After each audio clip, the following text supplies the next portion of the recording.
Assalamualaikum warahmatullahi wabarakatuh. Waalaikumsalam warahmatullahi wabarakatuh. Podcaster Abu Tosader dan Will Sunan Gunung Jati Baru. Alhamdulillah hari ini kita bisa kedatangan tamu istimewa. Hadir di podcaster kali ini salah satu dosen kebanggaan kita di Fakultas Syariah dan Hukum. Beliau adalah Prof.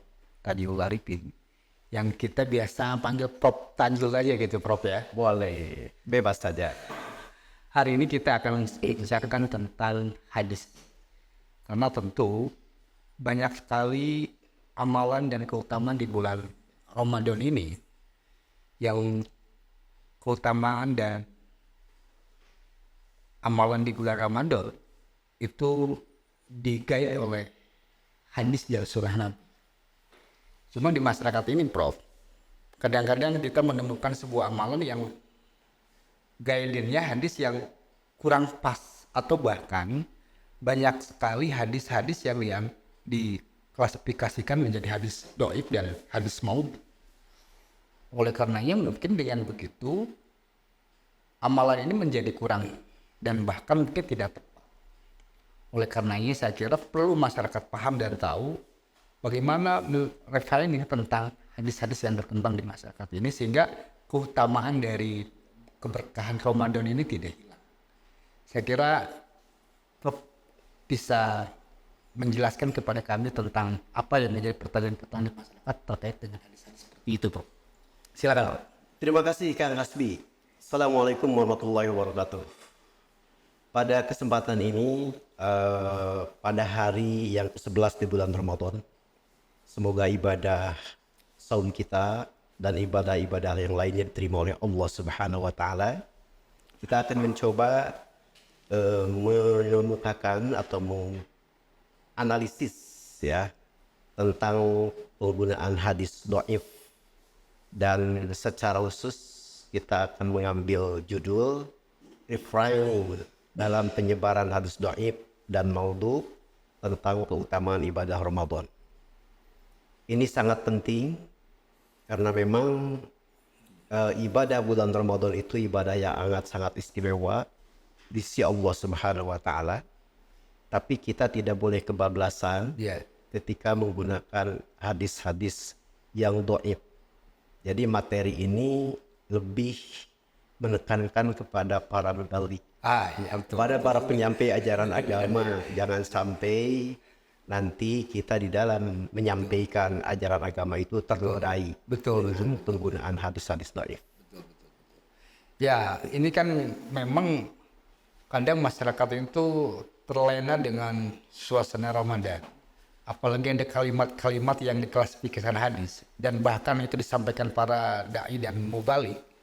Yang bagi masyarakat itu tidak mengerti mungkin bagaimana maudhu dan dhaif ini. Yes. Ya, Kang Hasbi. Jadi begini, saya sengaja menggunakan istilah refraining. Kenapa? Karena kita sekarang berada di bulan Ramadan. Betul. Di bulan Ramadan itu kita diwajibkan untuk melakukan ibadah siam. Istilah Al-Quran ibadah siam ya. As-saum lugatan itu adalah al-imsak. Artinya menahan diri. Yang dalam bahasa fair saya gunakan refraining ya. Itu adalah menahan diri. Apa yang dimaksud dengan menahan diri dari penyebar luasan hadis dhaif dan maudhu tentang Ramadan ini adalah kita jangan terlena dan jangan terus-menerus ketika berceramah tentang keutamaan Ramadan itu dengan menggunakan hadis-hadis yang lemah, hadis yang dhaif. Mengapa demikian? Hasil pengamatan saya di lingkungan di mana tempat saya tinggal, ketika berganti penceramah kan dijadwal ya di Ramadan itu. Ada jadwal-jadwal. Selalu saya memperhatikan para penceramah itu karena ada motif ingin memuliakan bulan Ramadan. Kehebatan bulan Ramadan ingin diungkap sehebat-hebatnya. Sehingga mereka sampai terjerumus kepada penyampaian atau penggunaan dalil-dalil yang dhaif, dalil yang lemah ya. Dan kita tahu bahwa hadis itu kan ada 3 klasifikasi menurut para ulama. Mulai hadis sahih, kemudian hadis hasan, kemudian hadis dhaif.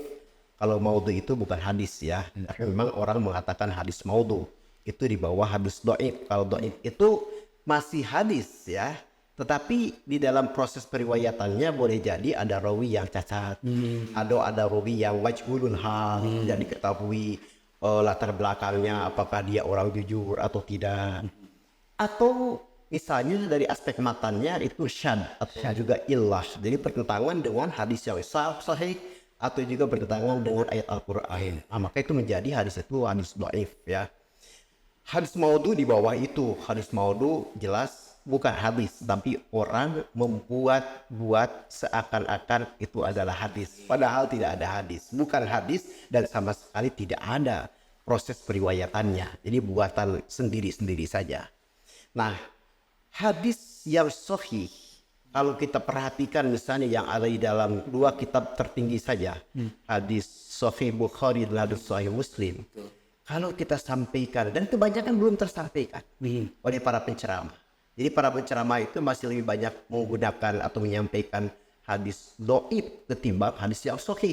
Ya, Gitu ya. iya begitu. Ini frekuensinya seperti itu. Padahal ada bahaya. Ya, itu yang perlu memang Ada kita tahu itu. Bahaya yang pertama ketika kita terlena menggunakan hadis dhaif itu bagi penyampainya itu sendiri. Dia diancam dengan sabda Rasulullah sallallahu alaihi wasallam, man kazzaba alayya muta'ammidan falyatabawwa maq'adahu minan nar. Jadi barang siapa yang mendustakan kepada Nabi dengan sengaja, maka bersiap-siaplah tempat kembali nanti di neraka. Subhanallah. Falyatabawwa maq'adahu minan nar. Ini bahaya kan? Iya. Ini sangat bahaya. Jadi kita sudah berceramah, beranggapan punya pahala yang baik, tiba-tiba nanti akan dimasukkan ke dalam neraka. Ini berat sekali. Yang kedua, dampaknya adalah buat masyarakat, umat.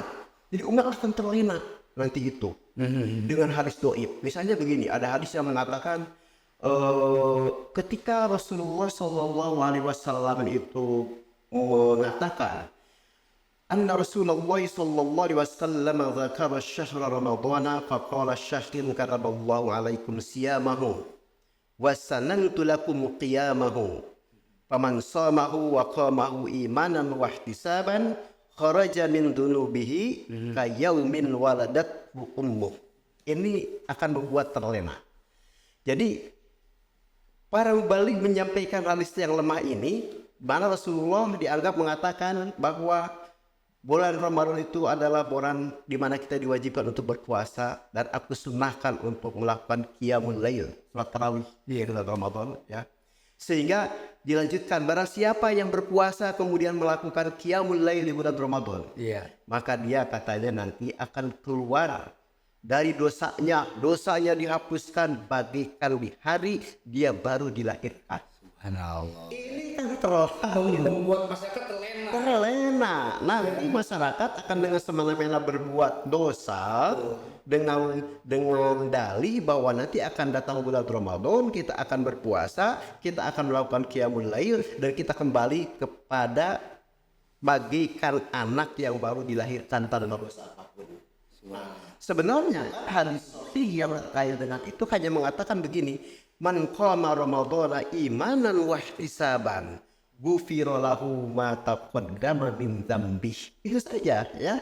Jadi barang siapa yang melakukan ibadah Ramadan dengan iman dan tasik keimanan, berharap keridhaan Allah, pahala dari Allah Subhanahu wa taala, akan dimaafkan dosanya yang telah lalu.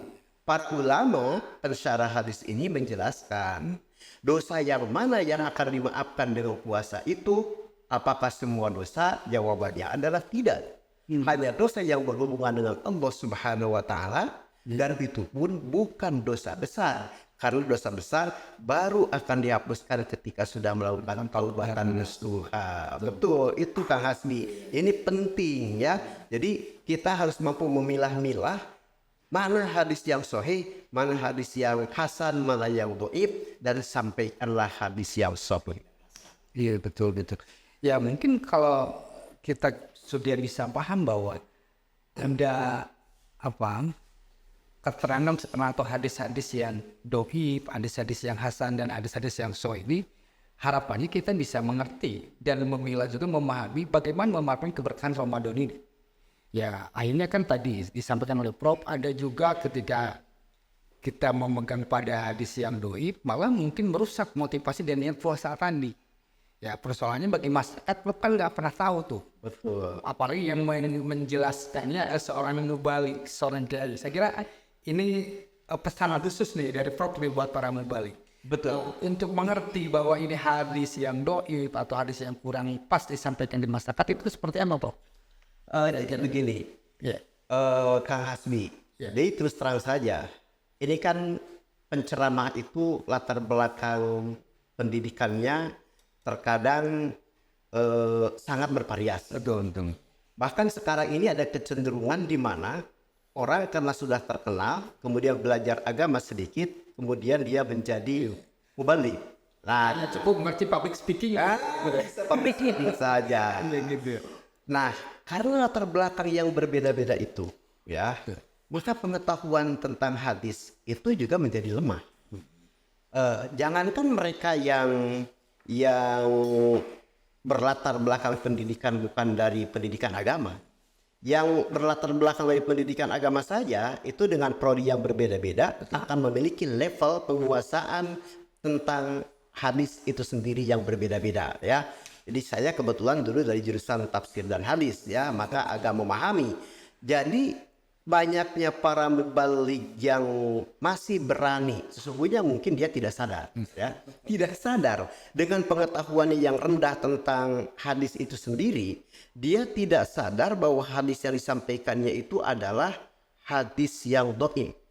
Nah, saya berharap jika mereka seperti itu, maka nanti tidak akan dimasukkan ke dalam neraka. Karena di dalam hadis dikatakan, man kazzaba alayya muta'ammidan. Barang siapa yang mendustakan kepadaku dengan sengaja. Kalau karena ketidaktahuan kan tidak sengaja. Maka masuk kepada maf'ulun anhu, ya, artinya yang dimaafkan. Jadi saya kira para mubalik memang tidak usah terlalu menjadi miris dengan hadis yang tadi. Tetapi yang penting adalah memunculkan motivasi untuk terus belajar dan belajar.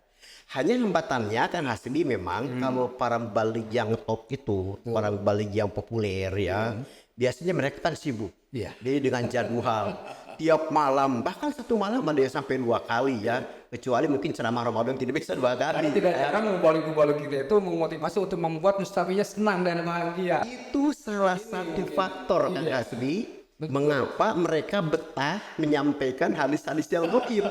Yang terpenting, wah Dan mustami bahagia suatu saat ada keinginan untuk dipanggil lagi. itu fungsinya. Ya, sebetulnya bisa mereka memiliki keinginan seperti begitu tanpa harus meninggalkan menyampaikan substansi ajaran. Tetap sampaikan hadis yang sahih atau yang hasan tanpa harus menyampaikan hadis yang dhaif, ya.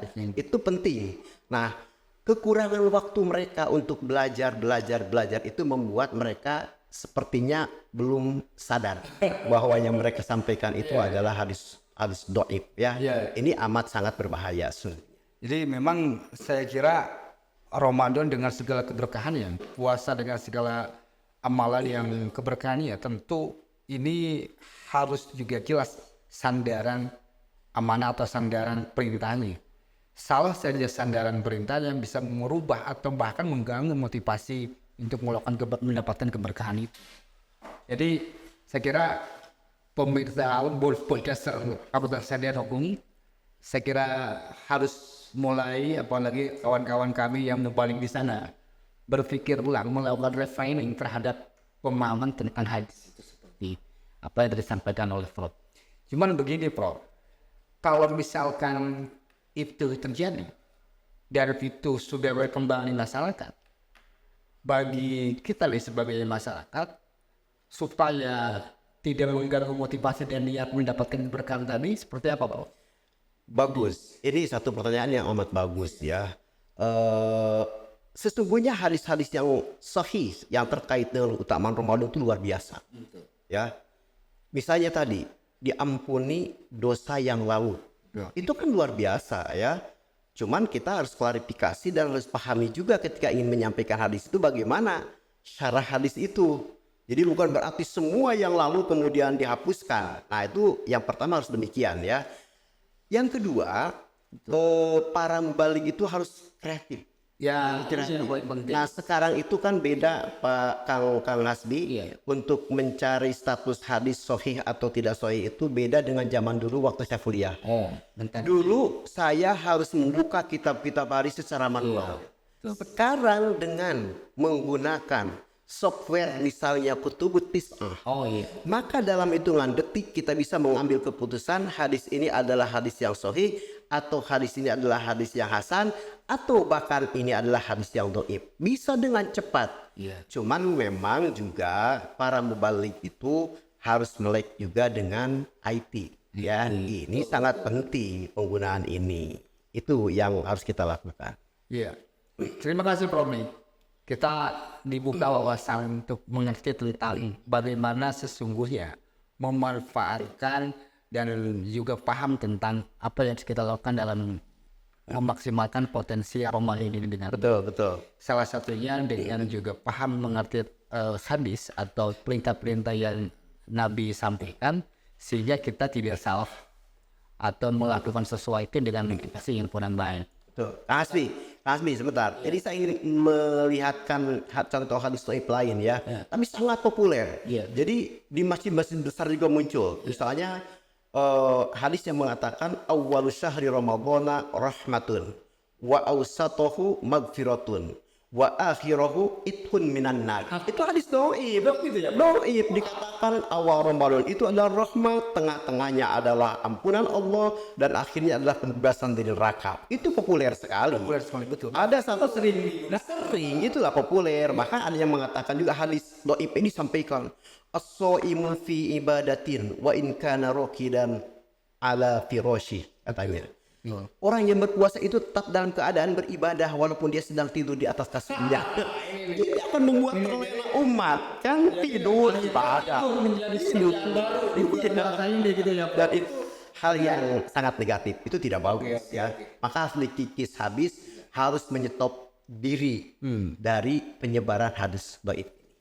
Oke, terima kasih Prof. Dan saya kira podcaster semakin tercerahkan hari ini. Mudah-mudahan tadi apa yang disampaikan Prof itu menjadi pegangan kita dan terutama para mubalik. Bagaimana memaksimalkan keberkahan Ramadan ini dengan baik. Bagaimana memaksimalkan Ramadan ini bukan dengan cara-cara yang salah. Bahkan mungkin tadi khawatir dari kita itu para mubalik malah masuk menjadi golongan-golongan yang mendesakkan apa yang disampaikan oleh Nabi Muhammad SAW melalui hadis. Saya kira itu saja mungkin Prof. Terima kasih. Ya, mudah-mudahan sekali lagi apa yang kita sampaikan ini menambah keberkahan di belakang. Amin ya rabbal alamin. Buat podcaster tetap menjadi orang cerdas dan jujur balik juga mubalik untuk menyampaikan hadis-hadis yang terbaik, hadis hasan dan hadis sahih. Terima kasih. Bila taufiq wal hidayah. Assalamualaikum warahmatullahi wabarakatuh. Waalaikumsalam warahmatullahi wabarakatuh.